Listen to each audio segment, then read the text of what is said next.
શ્રી સ્વામિનારાયણ ભગવાનની જય, અક્ષર પુરુષોત્તમ મહારાજની જય, ગુણાતીતાનંદ સ્વામી મહારાજની જય, પ્રમુખ સ્વામી મહારાજની જય, મહંત સ્વામી મહારાજની જય, પ્રમુખ સ્વામી મહારાજ શતાબ્દી મહોત્સવની જય. ગુજરાતી સાહિત્યમાં એક બહુ મોટા કવિ થઈ ગયા કલાપી કરીને. એમને એક સુંદર કાવ્ય લખ્યું છે, જેમાં એક પંક્તિમાં લખે છે, ભૂલી જવાતી છો બધી લાખો કિતાબો સામટી, જોયું ન જોયું છો બને જો એક યાદી આપની. એક સુંદર એમને કાવ્યમાં લખ્યું છે કે જ્યાં જ્યાં નજર મારી ફરે યાદી ભરી ત્યાં આપની. તો સ્મૃતિ પર વાત કરે છે કે લાખો કિતાબો, આપણે દુનિયામાં ઘણું બધું વાંચતા હોઈએ છીએ, ઘણું બધું જોતા હોઈએ, તો કદાચ એ બધું ભલે ભૂલી જવાય. એવો એક સમય આવશે કે દુનિયામાં આપણે આ બધું સારામાં સારું ભણ્યા આવીશું, પણ એ બધું જ્ઞાન આપણા માટે નકામું થઈ જશે. આપણે રિટાયર્ડ થઈ જઈશું ત્યારે પછી દુનિયામાં કેટલું બધું એન્ટરટેન કરવા માટે આપણી જાતને આપણે જોયું હશે, પણ એ બધું પણ ભૂલી જવાશે. કંઈ વાંધો નહીં, જોયું ન જોયું છો બને, ભલે બધું જોયેલું આપણે ભૂલી જવાય, પણ એક યાદી આપની. એમ કહે છે કે એક સ્મૃતિ પણ ભગવાન અને સંતની જો આપણને રહી જાય ને તો આપણું કામ થઈ જાય. જો ઘણી વખત એક જ સ્મૃતિ પણ આપણે સારી રીતે કરીએ ને તો પણ આખી જિંદગી નીકળી જાય. કવિશ્વર દલપતરામ હતા, જેમને હરિરામૃત ગ્રંથ લખ્યો છે, તો એમને એમના જીવનમાં એક જ વાર શ્રીજી મહારાજના દર્શન થયા હતા.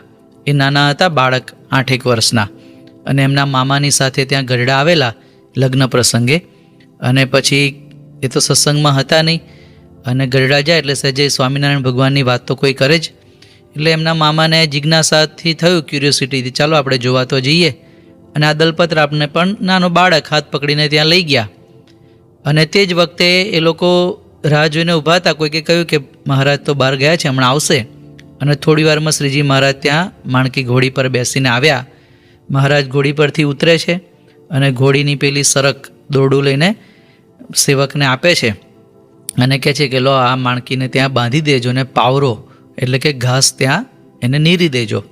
અને એટલું કહીને એક પેલા બાળકની સામે મહારાજ દ્રષ્ટિ કરીને અક્ષર ઓડીમ જતા રહે છે. તો દલપતરામનો આટલો જ પ્રસંગ, હવે એમાં એમની જોડે કંઈ ઇન્ટરેક્શન પણ થયું નથી, કાંઈ જ નથી. આટલી જ સ્મૃતિ એમને મહારાજનું આટલા જ દર્શન કરેલા, પણ એ મહારાજની મૂર્તિ એમના અંતરમાં જડાઈ ગઈ. પછી તો એમને પાછળથી સત્સંગ થયો. મહારાજ તો ધામમાં પધારી ગયા હતા, એટલે એમને દર્શન તો એક જ વાર થયા, પણ દરરોજ આ સ્મૃતિ કરતા. એમના અંતકાળે, અંત અવસ્થામાં તો પોતે અંધ બની ગયેલા, છતાં પણ આ જે મહારાજનો પ્રસંગ, મહારાજની જે વાણી, એની સ્મૃતિ કરતા એમના દીકરા પણ કહેતા કે દરરોજ મારા પિતાજી આ સ્મૃતિ કરીને એકદમ અહો અહો કેફમાં પોતે રહેતા. તો જો એક જ સ્મૃતિ હતી, પણ એમના આખી જિંદગી એમાંથી એમને ભગવાનની પ્રાપ્તિનો આનંદ અને કેફ આવી ગયો.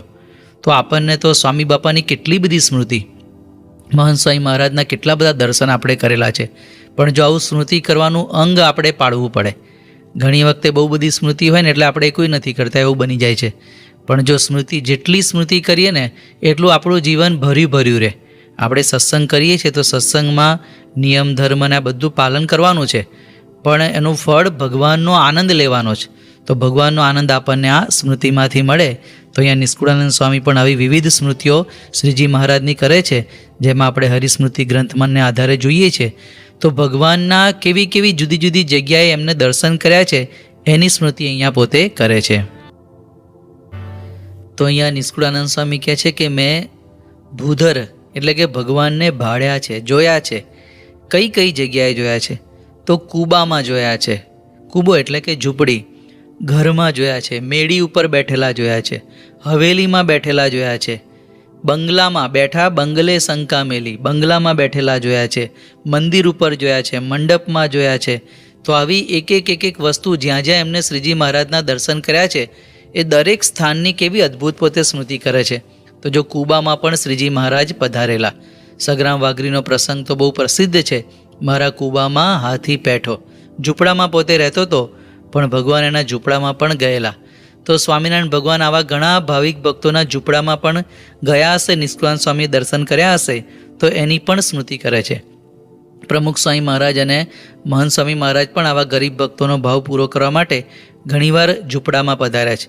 આપણે તો કદાચ પ્રત્યક્ષના દર્શન કર્યા હોય, પણ આપણે વિડીયોમાં કે ફોટોગ્રાફમાં પણ જોયું છે. સ્વામી બાપા પેલી એક ઝૂંપડીમાં આમ નમીને જાય છે, બહુ પ્રસિદ્ધ ફોટો છે, એ પણ આપણે જોયો છે. અત્યારે સ્વામી બાપાનું જીવનચરિત્ર આપણે વાંચીએ તો બીજા ભાગમાં એક સુંદર પ્રસંગ આવે છે કે સ્વામી બાપા પ્રમુખ સ્વામી મહારાજ ત્યાં સેલવાસમાં બિરાજમાન હતા અને તે વખતે એક રામુ નામનો આવો આદિવાસી વનવાસી બાળક એને બાપાને કહ્યું કે બાપા તમે મારે ઘેર આવશો. મોટી તંબાડી કરીને એનું ગામનું નામ હતું. બાપા કે ચાલો આપણે જઈએ. બધાએ કહ્યું કે બાપા એ તો બહુ દૂર છે, શક્ય નહીં બને, પણ બાપા કે આ બાળકની ઈચ્છા છે ને. તો સ્વામી બાપા એના ઘરે જવા નીકળ્યા તો વર્ણન આવે છે કે બાપા થોડેક સુધી તો ગાડીમાં ગયા, વાઘછીપા નામનું ગામ. પછી તો ગાડી જાય એવી જ નહોતી, તો નદી આવતી હતી, તો નદી બાપા ઉતર્યા ચાલતા ચાલતા. પછી 8 કિલોમીટર સુધી ચાલ્યા બાપા, આ એક બાળકના ઝૂંપડામાં જવા. 8 કિલોમીટર સુધી પ્રમુખ સ્વામી મહારાજ ચાલતા ગયા. પછી ત્યાં એક આગળ વ્યવસ્થા થઈ એટલે થોડુંક ગાડામાં બેઠા અને એમ કરીને રામુના ઝૂંપડામાં પ્રમુખ સ્વામી મહારાજ પધારેલા. તો જો કુબામાં પણ ગયેલા છે. વચ્ચે આપણે બાપાનો જન્મજયંતિ થઈ એમાં ચૂલી ગામના નીલકંઠભાઈનો પ્રસંગ આવ્યો હતો ને, એનું નાનકડું ઝૂંપડું, એમાં બાપા ગયા, બધી વસ્તુ જુએ છે, પૂછે છે. એના પત્નીએ બહુ ભાવથી મકાઈનું વડું બનાવેલું અને બનાવતા હતા અને બાપાનો આવવાનો ટાઈમ થઈ ગયો એટલે બધા કાર્યકરોએ કહ્યું એટલે તો બિચારા બહાર જતા રહ્યા અને એને કહેવાનું રહી ગયું કે મેં બાપા માટે ઠાકોરજી માટે મકાઈનું વડું બનાવ્યું. પણ બાપા તો અંતર્યામી ને, જો ગરીબ હોય તવંગર, બાપાના મનમાં કોઈ ભેદ નથી.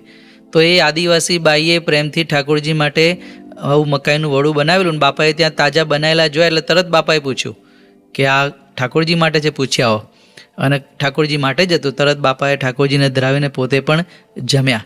તો આવી રીતે ઝૂંપડાઓ પણ બાપાએ પાવન કરેલા છે, એની સ્મૃતિ. પછી ઘર તો લગભગ અહીંયા બેઠેલા મોટા ભાગના હરિભક્તોના ઘરમાં પ્રમુખ સ્વામી મહારાજ ક્યાંક ને ક્યાંક અહીંયા કે દેશમાં પધાર્યા હશે, એની પણ સ્મૃતિ આપણે કરી શકીએ. મેળી ઉપર, કોકના ઘરમાં કદાચ મેળી ઉપર પણ બાપા ગયા હોય. પછી હવેલીમાં, આપણે તો હવેલીમાં જ બેઠા છીએ. આ જ હવેલીની સ્મૃતિ કેટલી બધી. શ્રીજી મહારાજ પણ તે વખતે હવેલીમાં, મોટા મોટા શેઠોની હવેલી હતી એ જમાનામાં. એવું આવે છે ને કે શિવલાલ શેઠની મોટી હવેલી હતી, એમ એવા કોઈક મોટા શેઠિયાઓની હવેલીમાં મહારાજ ગયા હશે. તો એવી રીતે બાપાના પણ આપણે હવેલીમાં દર્શન, લંડનમાં હવેલીમાં દર્શન આપણને થયા હોય. પછી ત્યાં બીજી તો કેટલી બધી હવેલી છે. ટોરન્ટોમાં હવેલી છે, શિકાગોમાં છે, લોસ એન્જલસમાં છે. પછી આપણા દેશમાં પણ ઘણા મંદિરોમાં હવેલી સ્ટાઇલના બધા બાંધકામ છે. તો હવેલીમાં પણ દર્શન કરેલા છે. પછી કહે છે કે મંદિર ઉપર તો આપણે પ્રમુખ સ્વામી મહારાજના અઢળક દર્શન કર્યા છે. એમ મહારાજના પણ નિષ્કુળાનંદ સ્વામીએ ત્યાં દર્શન કર્યા હશે. પછી કહે છે કે મંડપ, તો મોટા મોટા ઉત્સવ થાય ત્યારે મંડપ તો બાંધ્યા હોય, મંડપમાં પણ દર્શન કરેલા છે. પછી લખે છે કે દલીચા એટલે ઓટલો, તો ઓટલા ઉપર પણ મહારાજ બેઠા છે, એવા દર્શન એમને કરેલા છે. તો પ્રમુખ સ્વામી મહારાજના પણ ઓટલા ઉપર બેઠેલા દર્શન આપણે કરેલા છે. સારંગપુરની અંદર પ્રમુખ સ્વામી મહારાજ ત્યાં ઓટલા ઉપર નાસ્તો કરતા.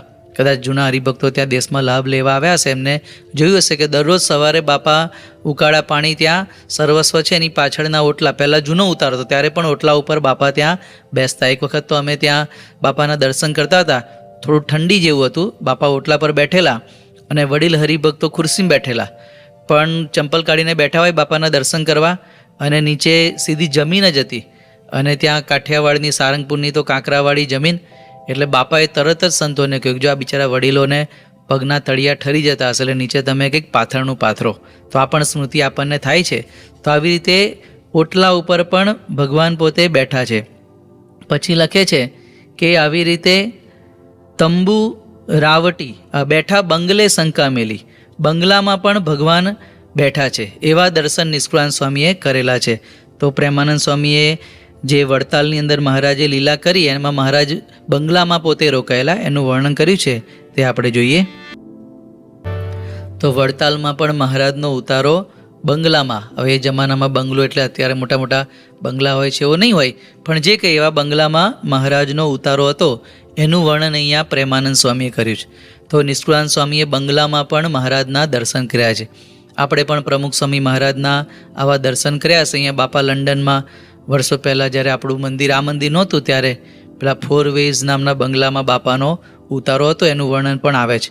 પ્રમુખ સ્વામી મહારાજને જ્યારે કોઈ મોટી સર્જરી કરવામાં આવી છે, ત્યારબાદ બાપાનો આરામ કરવા માટે મંદિરમાં તો હરિભક્તો બહુ હોય, બાપાને ભીડો પડે, એટલે આવા કોઈક મોટેરા હરિભક્તોના બંગલામાં બાપાનો ઉતારો થતો.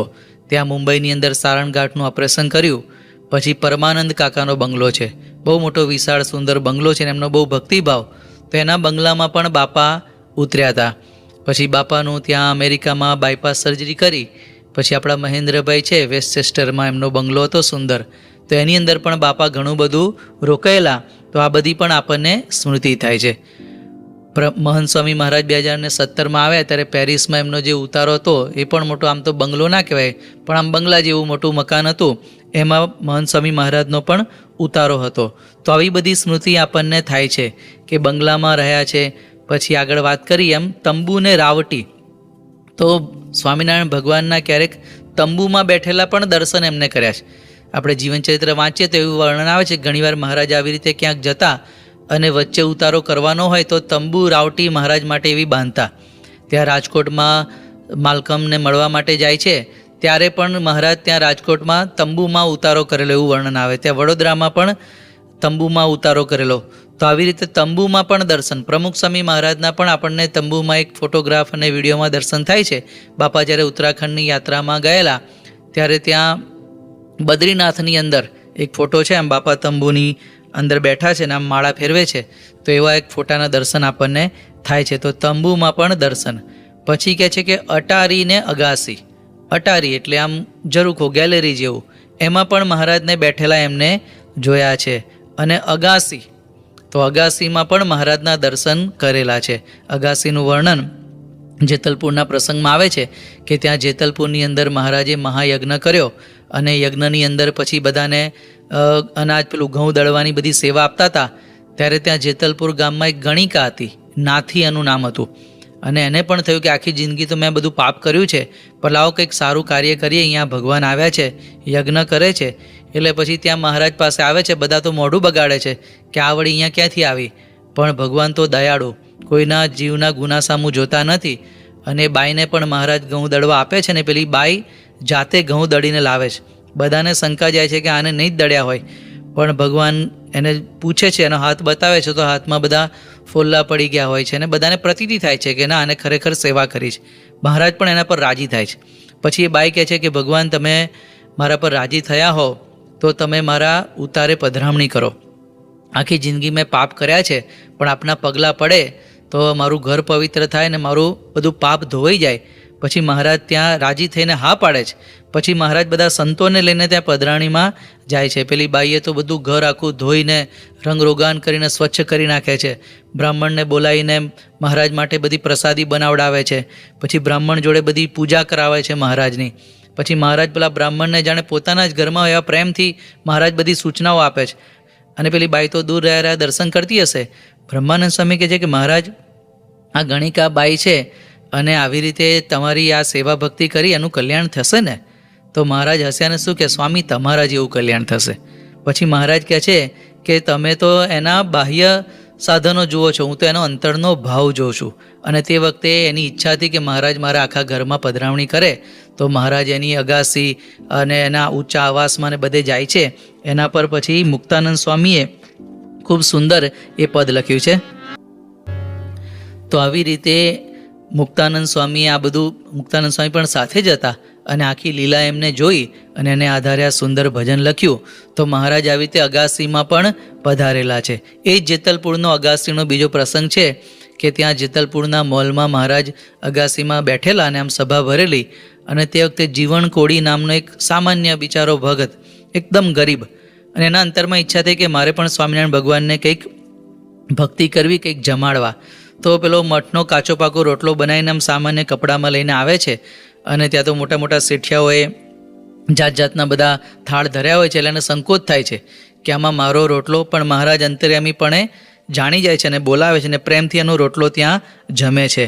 અને આ જે સુંદર દર્શન આ બધા સંતોએ કરેલા એના ઉપર પણ એક સરસ મજાનો શ્લોક લખ્યો છે. તો કહે છે કે સવારના પોરમાં શ્રી ચંદ્રશાલો પરી, ચંદ્રશાળા એટલે કે અગાસીમાં મહારાજ બેઠા છે. ને કેવા છે? પ્રાતઃ સૂર્ય મયુખ સેવિત મુખમ, સવારના કોમળ કિરણોથી જેમનું મુખારવિંદ સેવાઈ રહ્યું છે, એટલે કે એમના મુખ ઉપર સવારના આવા સુંદર સૂરજના કિરણો પડ્યા છે. સંતોએ ચંદનની અર્ચા કરી છે અને તે વખતે આ જીવન કોળીનો રોટલો ધ્રુતવા રોટક મેક પાણી તલક, એક હાથમાં રોટલો પકડીને બીજા હાથથી મહારાજ જમે છે એવી સુંદર મૂર્તિનું વર્ણન આ શ્લોકમાં કર્યું છે. તો આવી રીતે અગાસીમાં પણ મહારાજે ઘણી બધી લીલાઓ કરેલી છે, એની સ્મૃતિ અહીંયા નિષ્કુળાનંદ સ્વામી કરે છે. પ્રમુખ સ્વામી મહારાજના પણ આવા અગાસીમાં દર્શન થયેલા પ્રસંગો છે, આપણે આગળ જોઈશું ભવિષ્યમાં. પણ ટૂંકમાં આવા જુદા જુદા સ્થાનોમાં આપણે જે ભગવાનના, આપણે તો મોટા પુરુષના પ્રમુખ સ્વામી મહારાજ, મહંત સ્વામી મહારાજના દર્શન કર્યા છે, આ બધા દર્શનની જો આપણે સ્મૃતિ કરીશું ને તો આપણા અંતરમાં સુખ આવશે. અને આ બધી સ્મૃતિ કેવી છે કે જો આપણે ના કરીએ ને તો અમુક સમય એવો આવે કે આ બધી સ્મૃતિ વિસ્મૃતિ થઈ જાય, આપણા મનમાંથી આ બધું ભૂલાઈ જાય. તો આટલો સુંદર લાભ મળ્યો હોય ને પછી એ લાભનો કોઈ અર્થ રહે નહીં. તો આપણે પણ આવી સ્મૃતિ કરવાની ટેવ પાડવી. જ્યાં જ્યાં જુદા જુદા સ્થાનોમાં આપણે બાપાના દર્શન કર્યા હોય, એકવાર બેસી આપણે નોંધ કરીએ મેં ક્યાં ક્યાં દર્શન કર્યા છે, તો એ કેટલું મોટું લિસ્ટ થઈ જાય અને એની સ્મૃતિ કરીએ તો આપણા અંતરમાં કેટલો બધો આનંદ થાય. તો નિષ્કુળાનંદ સ્વામી અહીંયા હરિસ્મૃતિમાં આવી રીતે ભગવાનની સ્મૃતિ કરે છે. એવી જ રીતે આપણે પણ પ્રમુખ સ્વામી મહારાજ, મહંત સ્વામી મહારાજ, કોઈ કે યોગીજી મહારાજના દર્શન કર્યા હોય તો યોગીજી મહારાજ, આ બધા મહાપુરુષોની સ્મૃતિ કરી અંતરમાં સુખનો અનુભવ કરી શકીએ. એ જ મહારાજ સ્વામીના ચરણોમાં પ્રાર્થના. શ્રી સ્વામિનારાયણ ભગવાનની જય.